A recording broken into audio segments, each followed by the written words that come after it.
kami dan kesukaan kami ketika kami berada di hadirat. Tuhan tolong kami.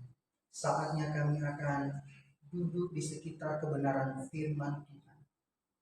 Hamba-Mu yang dipercayakan pada sore hari untuk menyampaikan firman Tuhan.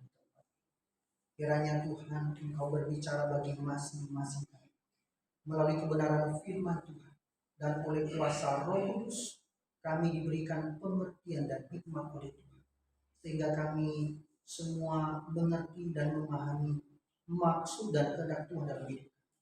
Waktu yang indah ini kami serahkan ke dalam tangan Tuhan. Engkau yang menguasai pikiran dan hati kami. Segala bentuk otoritas yang tidak berasal daripada Tuhan, yang mau mengganggu konsentrasi kami, kami sehati sepikir. Hanya di dalam nama Tuhan Yesus Kristus orang Nazaret kami menghalau dari tempat ini, dan biarlah kuasa Allah, kuasa Roh Kudus sendiri menerangi hati dan pikiran kami. Kami telah siap merenungkan firman. Dalam nama Tuhan Yesus kami berdoa. Amin. Silakan dulu Bapak Ibu. Shalom. Shalom. Ya, puji Tuhan. Terima kasih kepada Gembala Jemaat yang telah mempercayakan hari ini lagi, dan ini kedua kali saya diminta untuk menyampaikan firman Tuhan di tempat yang berbeda, yang di sana dan sekarang di sini. Baik Bapak Ibu, kita akan membaca kebenaran firman Tuhan dari surat Galatia pasal 1 ayat yang ke-6 sampai dengan ayat yang ke-10. Surat Galatia pasal yang pertama ayat yang ke-6 sampai dengan ayat yang ke-10 firman Tuhan. Aku heran bahwa kamu begitu lekas berbalik daripada Dia yang oleh kasih karunia Kristus telah memanggil kamu dan mengikuti suatu Injil lain yang sebenarnya bukan Injil. Hanya ada orang yang mengacaukan kamu dan yang bermaksud untuk memutarbalikkan Injil Kristus. Tetapi sekalipun kami atau seorang malaikat dari sorga yang memberitakan kepada kamu suatu Injil yang berbeda dengan Injil yang telah kami beritakan kepadamu, terkutuklah dia. Seperti yang telah kami katakan dahulu, sekarang kukatakan sekali lagi, jikalau ada orang yang memberitakan kepadamu suatu Injil yang berbeda dengan apa yang telah kamu terima, terkutuklah dia. Jadi bagaimana sekarang? Adakah ku cari kesukaan manusia atau kesukaan Allah? Adakah ku coba berkenan kepada manusia? Sekiranya aku masih mau mencoba berkenan kepada manusia, maka aku bukanlah hamba Kristus. Amin. Kebenaran firman Tuhan pada sore hari ini bertemakan kesukaan Allah. Kesukaan Allah. Bapak Ibu, kita tahu bahwa akhir-akhir ini gereja Tuhan, bahkan orang-orang percaya sedang gemas, gelisah dengan pengajaran-pengajaran yang hadir di tengah-tengah komunitas orang-orang percaya, yang mungkin sebagian orang itu baik-baik saja, tetapi bagi sebagian orang yang memang memegang kebenaran firman Allah, kebenaran Injil, itu merupakan satu kegelisahan. Mengapa? Karena dampaknya sangat berbahaya. Nah, surat Galatia yang ditulis oleh Paulus juga sedang mengalami ancaman. Ya. Bahaya yang sedang mengancam jemaat di Galatia yaitu ajaran sesat atau Injil palsu. Dan ini sangat meresahkan hati Paulus. Gejolak perasaan ini nampak dalam penulisannya. Di sini ada nuansa emosi yang muncul dan segera harus ditangani. Karena tidak ada ucapan syukur maupun doa yang mengikuti salam pembuka kalau kita melihat di pasal yang pertama. Sangat berbeda dengan tulisan yang lain. Itu artinya, apakah Paulus juga bukan orang yang mengerti tentang surat menyurat? Dia seorang akademisi, seorang yang belajar. Dan tentu dia memahami betul itu hal yang penting. Tetapi bukan itu yang penting di sini. Dia lebih fokus kepada hal yang utama, yaitu bagaimana kehidupan yang tadinya sudah percaya kepada Kristus dengan cepat berbalik dari Injil. Nah, yang dikasih dalam Tuhan Yesus Kristus, orang yang mencari kesukaan Allah adalah hamba Kristus. Jika berusaha menjadikan hidup untuk berkenan kepada manusia, bukanlah hamba Kristus. Kesukaan Allah artinya berkenan kepada Allah. Hidup yang berkenan kepada Allah. Maka prinsip hidup yang mencari kesukaan atau hidup yang berkenan kepada Allah itu sangat penting. Hal yang pertama yang menjadi prinsip utama bagaimana menjadikan hidup ini merupakan pribadi atau hidup yang adalah kesukaan Allah. Yang pertama, tidak lekas berbalik dari Dia. Kalau kita melihat di ayat, aku heran bahwa kamu begitu lekas berbalik dari Dia. Maka yang pertama, bagaimana kita menyukakan hati Allah melalui hidup kita adalah tidak lekas berbalik dari Dia. Dikatakan, aku heran. Ini merupakan satu gejolak atau nuansa emosi yang ada di dalam diri Paulus ketika menyampaikan surat ini. Aku heran. Karena keheranan ini bisa berhubungan dengan waktu yang begitu cepat. Mereka cepat berbalik. Dan itu berlalunya begitu cepat sekali. Begitu lekas. Dan bisa dikatakan kecepatan ini bisa berbicara tentang jarak pertobatan mereka pertama kali dan sampai kepada mengalami perubahan cara berpikir. Atau bisa juga dengan begitu cepat waktu di sini berbicara ketika jarak antara mereka bertobat dan juga berbicara sampai kepada kedatangan guru-guru palsu yang menyesatkan mereka, yang mengacaukan mereka. Atau juga berbicara tentang bagaimana mereka mengambil keputusan percaya kepada Tuhan dan berbalik dari Tuhan yang mereka percaya. Bapak Ibu, bisa saja kita memahami bagian ini.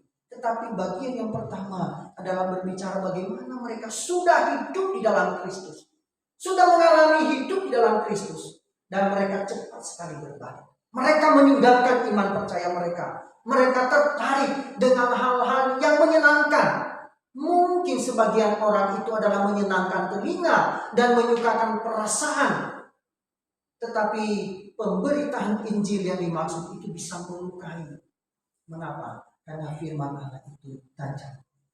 Dikatakan seperti pedang bermata dua. Ketika menemukan pisau yang tajam, perkataan firman yang tajam, kita cepat berbalik. Mengapa?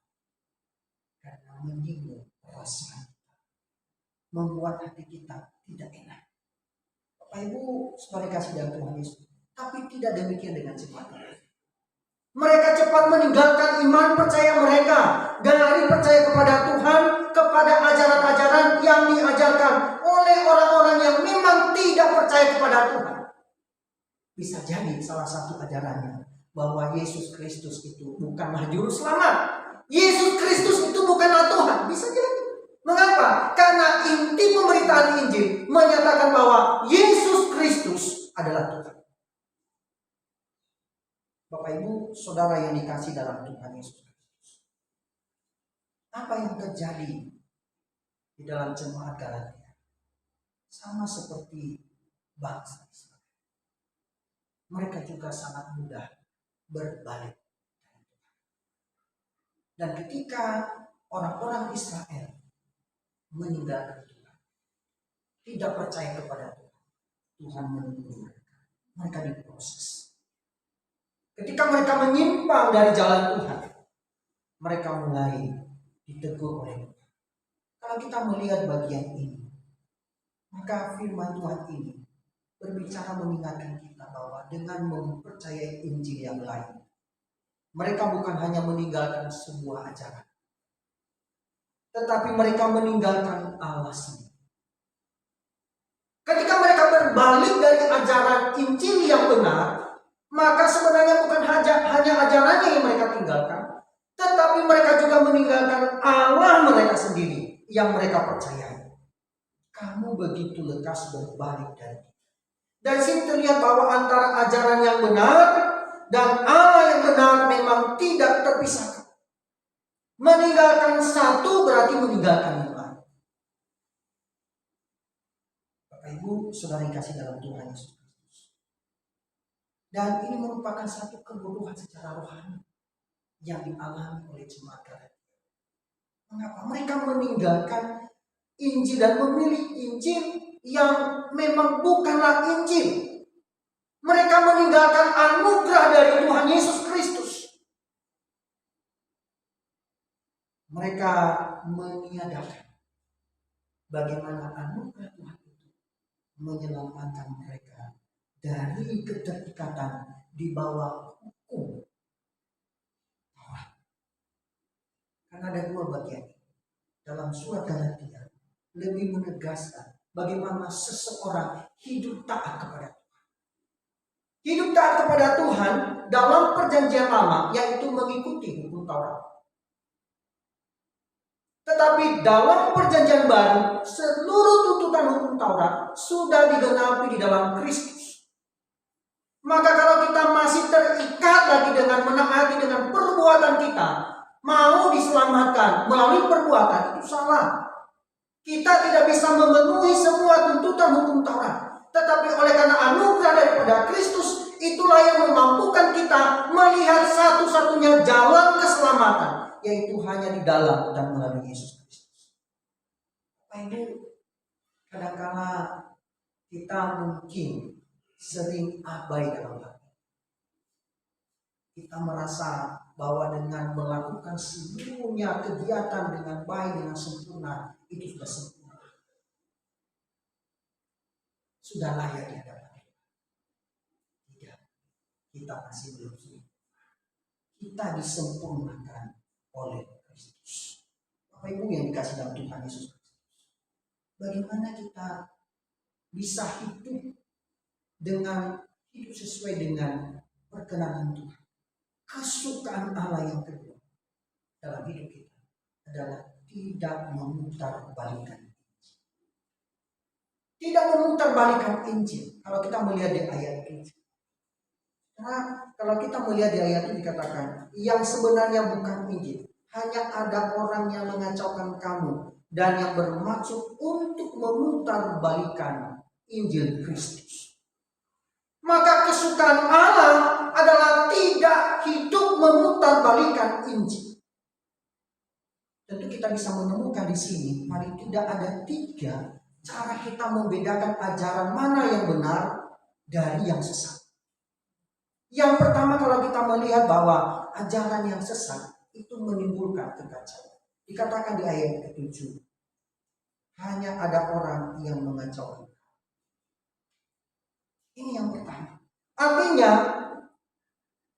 kata ini merupakan satu bagian yang menekankan bahwa hal yang indikasi pertama atau nampak sekali kehadiran ajaran sesat dalam komunitas kita adalah ketika komunitas yang tadinya adem ayem, hidup dalam kedamaian, mulai gelisah.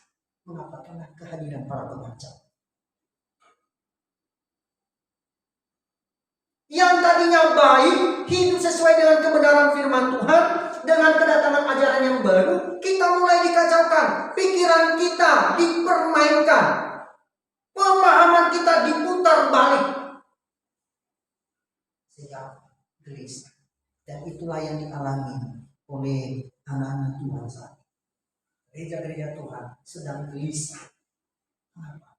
Kalau saudara dan saya tidak gelisah ketika ada ajaran sesat, itu tidak normal. Tidak, tapi apa? Kalau saudara sudah tahu ada dosa, saudara tidak gelisah dengan dosa itu merupakan satu pertanyaan. Saudara kalau sudah jatuh dalam dosa, saudara tidak gelisah, tidak khawatir, maka tidak cemas, itu artinya saudara sedang tidak normal.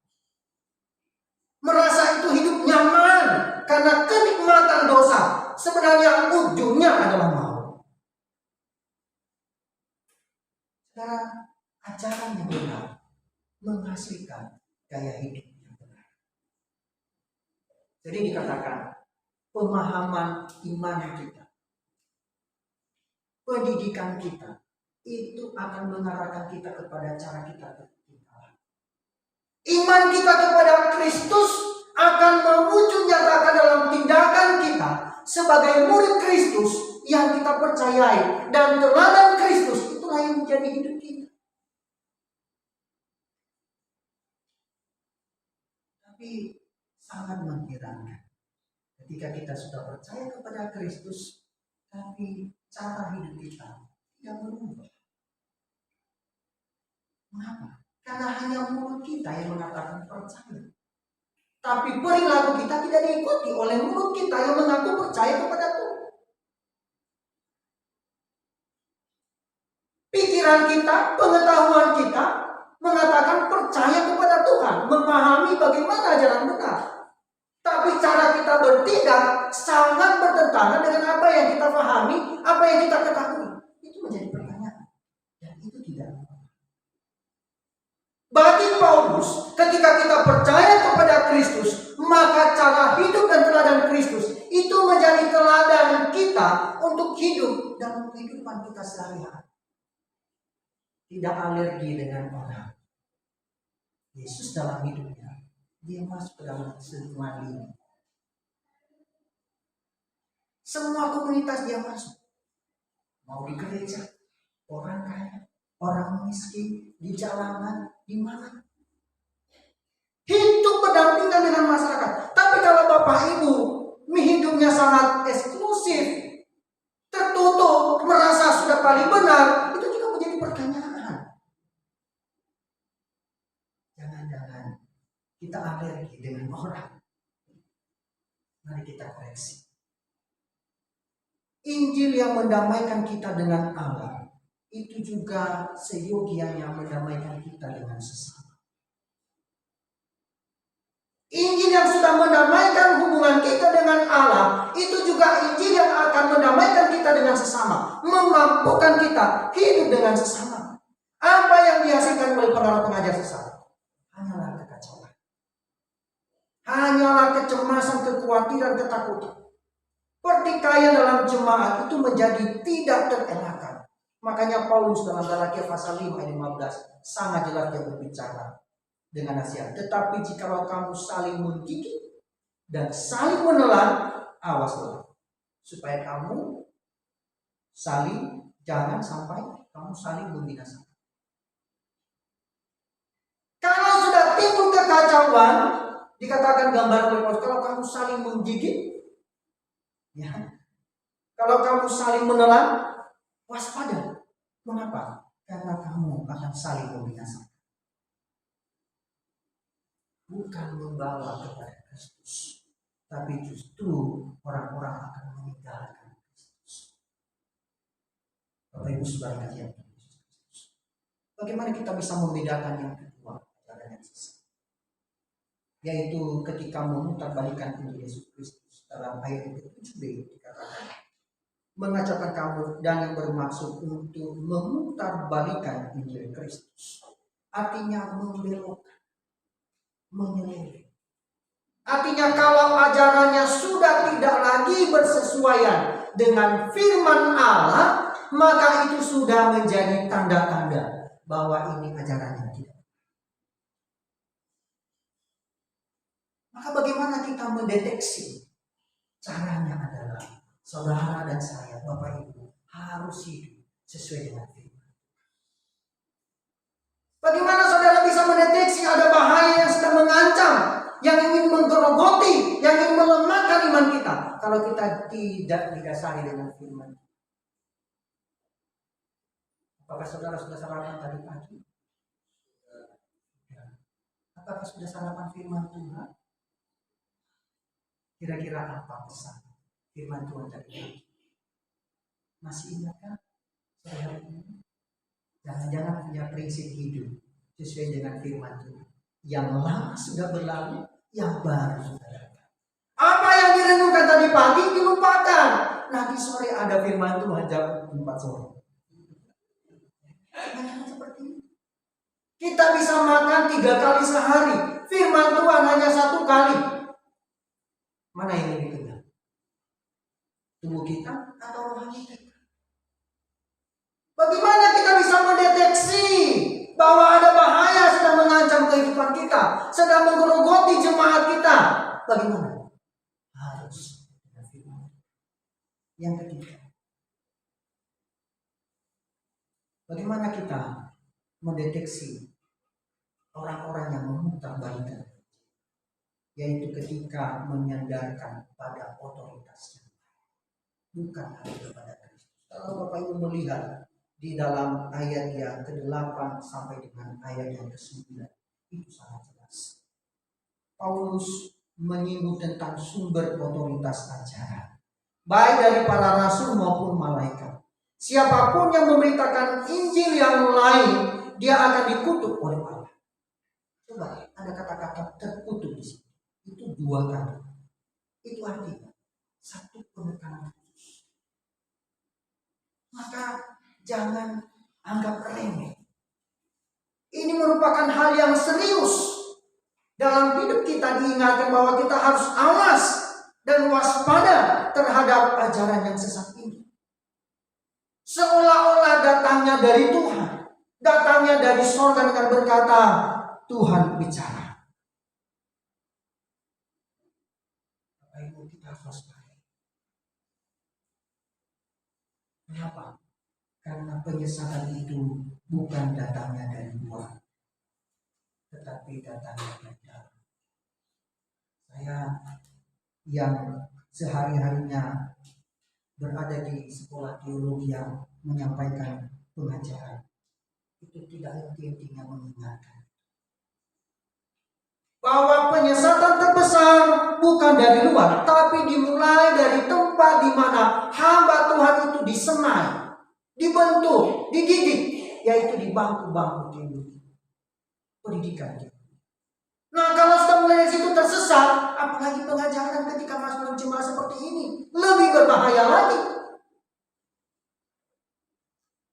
Yang bagi Bapak Ibu yang tidak mengikuti pendidikan teologi, manut-manut wae. Iya ya, betul ya, amin. Kalau Bapak Ibu tadi catatan pentingnya firman. Bapak Ibu yang dikasih dalam Tuhan Yesus. Kalau kita melihat bagian ini, ajaran apa sih yang dikacaukan mereka?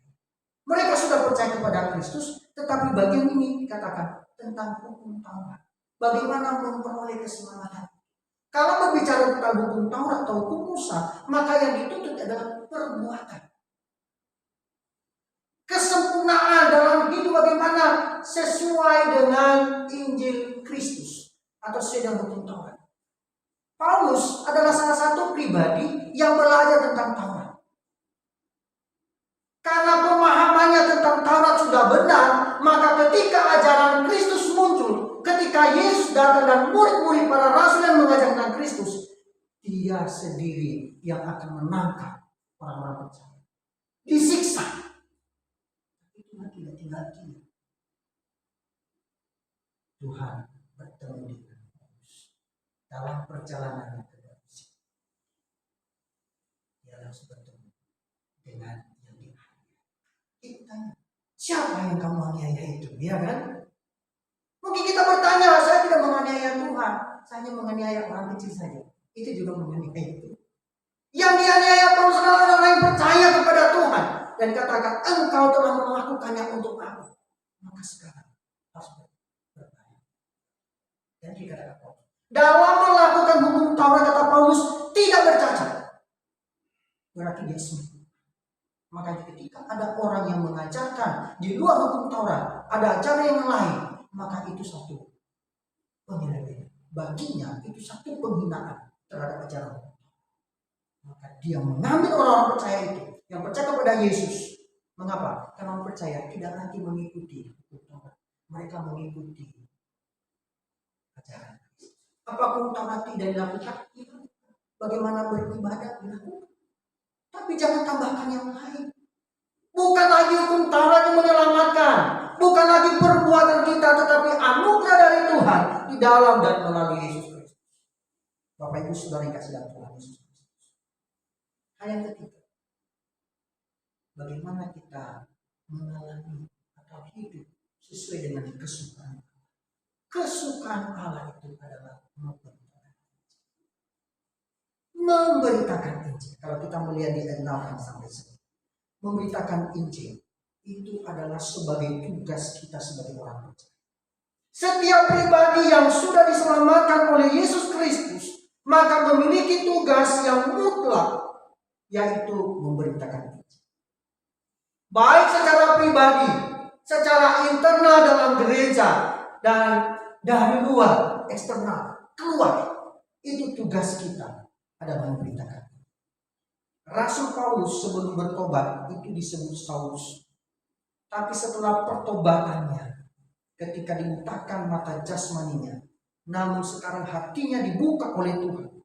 Paulus dalam suratnya kepada jemaat Korintus mengatakan, karena jika aku memberitakan Injil, aku tidak memiliki. Karena jika aku memberitakan Injil, aku tidak memiliki alasan untuk memegahkan diri. Sebab itu adalah keharusan bagi.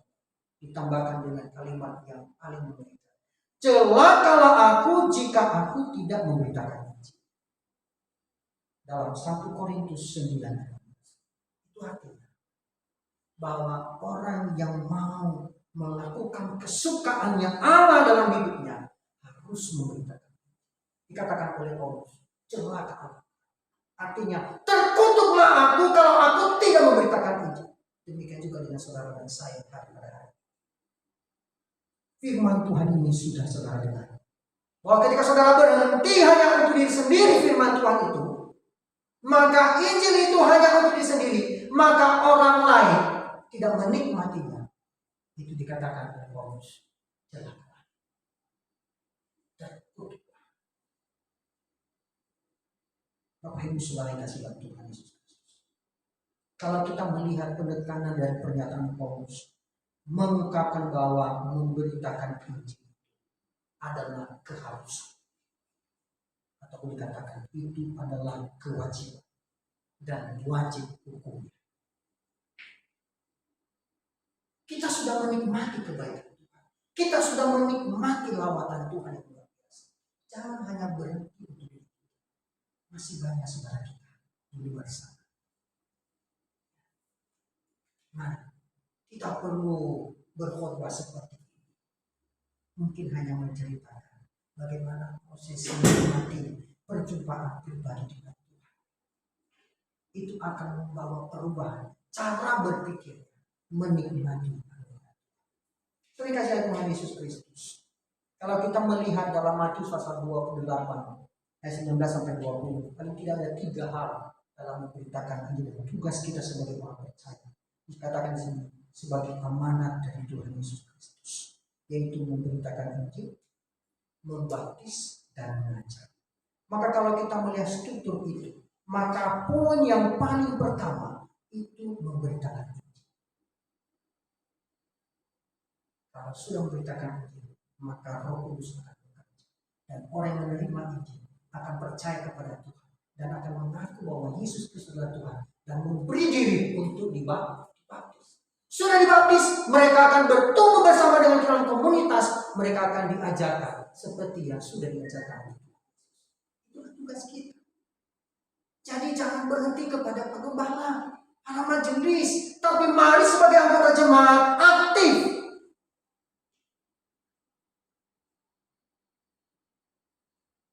Coba bertemu dengan orang satu hari, minimal 1 orang bisa bukan?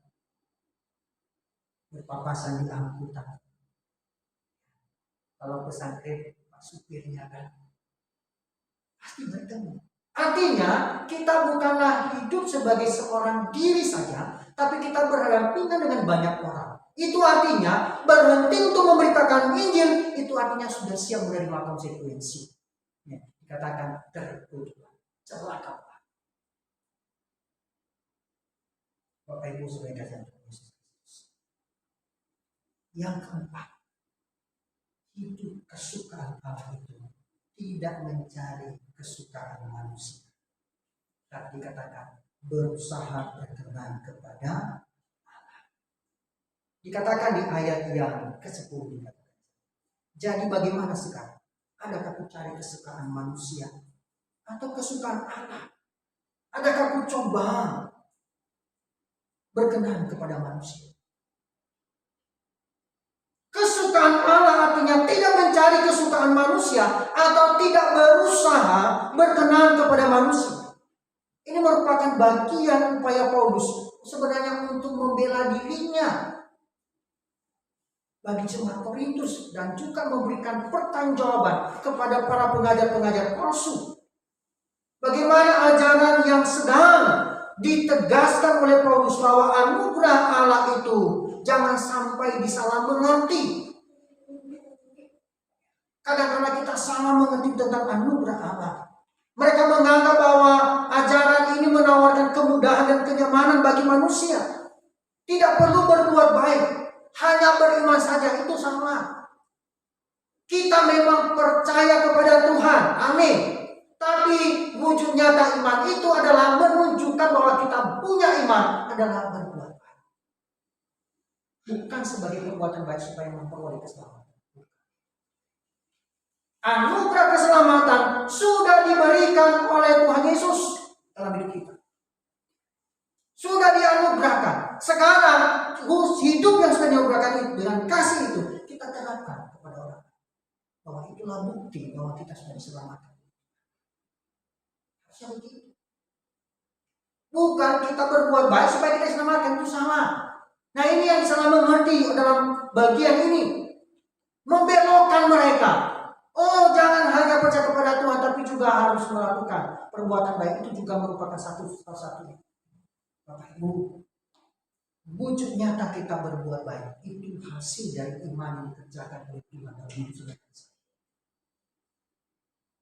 Bapak Ibu yang dikasihi Tuhan Yesus, tentu semua ajaran yang benar pasti berpusatkan kepada Tuhan. Berpusatkan kepada Tuhan. Menyenangkan Allah bukan menyenangkan manusia. Kalau hidup kita sudah berpusatkan kepada Tuhan, maka fokusnya adalah kepada Tuhan. Makanya bagian yang lain dalam Kolose dikatakan, semua yang kamu lakukan, lakukanlah seperti untuk Tuhan, bukan untuk manusia. Tadi pagi dalam renungan pagi, diingatkan dengan kalimat ABS, asal pasangan. Saudara, mungkin dalam hidup kita, supaya Tuhan lihat kita baik-baik saja. Ya, mungkin demikian. Tapi bagaimana dengan tindakan kita? Mungkin tetangga kita lihat baik, wow. Tapi setelah tetangga di balik tetangga, ya keluar dari komunitas itu, ya, di gereja kita baik, mantap, ya, mantap. Tapi setelah keluar dari pagar gereja, ketemu tukang becak, dan tukang becak senggol mungkin motor kita atau mobil kita, langsung orang Surabaya bilang apa tuh? Kau sendiri mengatakan. Ya, itu dia, langsung emosi. Ya, apakah ini murid Kristus? Langsung emosi. Bapak Ibu, ketika kita mendekatkan diri kepada Allah, maka Allah juga tidak berkata, Ia akan beserta kita. Tentu menjalani hidup ini tidaklah mudah. Ada up and down-nya, naik turunnya, ya, jatuh bangunnya pasti ada. Prosesnya memang tidak gampang, tapi ingatlah, penyertaan Tuhan itu nyata. Firman Tuhan hari ini mengingatkan kita bahwa hidup kita itu harus menjadi kesukaan Allah. Adakah kita mencari kesukaan manusia atau kesukaan Allah? Saudara bisa memilih. Saya sudah sampaikan bahwa kesukaan Allah bahwa tidak berbalik dari kesukaan Allah tidak memutar-balikan. Kesukaan Allah suka memutar. Kesukaan Allah tidak mencari kesenangan untuk diri sendiri, yaitu kesukaan manusia atau mencoba berkenan kepada manusia supaya dipuji, supaya disenangi. Adakah kita mencari kemuliaan untuk diri kita sendiri? melalui pemberitaan kita, melalui pelayanan kita? Apakah kita mengarahkan untuk diri kita atau mengarahkan kepada Kristus? Karena hanya ada dua tujuan dalam dunia ini. Hidup selama-lamanya untuk surga atau hidup selama-lamanya untuk neraka. Tinggal pilih saja. Sama-sama selama-lamanya. Cuma dua alamat yang berbeda. Kalau mau hidup selama-lamanya bersama dengan Tuhan, maka nikmatilah. Hiduplah sesuai dengan kesukaan Tuhan. Kesukaan Tuhan mungkin bagi kita gampang untuk mengikuti. Tapi prosesnya itu. Coba pagi-pagi berdoa, Tuhan berikan saya kesabaran. Saya sudah pernah buktikan, saya kira hanya gurau saja. Pagi minta sama Tuhan, Tuhan berikan saya hati yang sabar. Langsung setelah berdoa tiba-tiba piring jatuh. Kira sabar. Itulah yang pertama.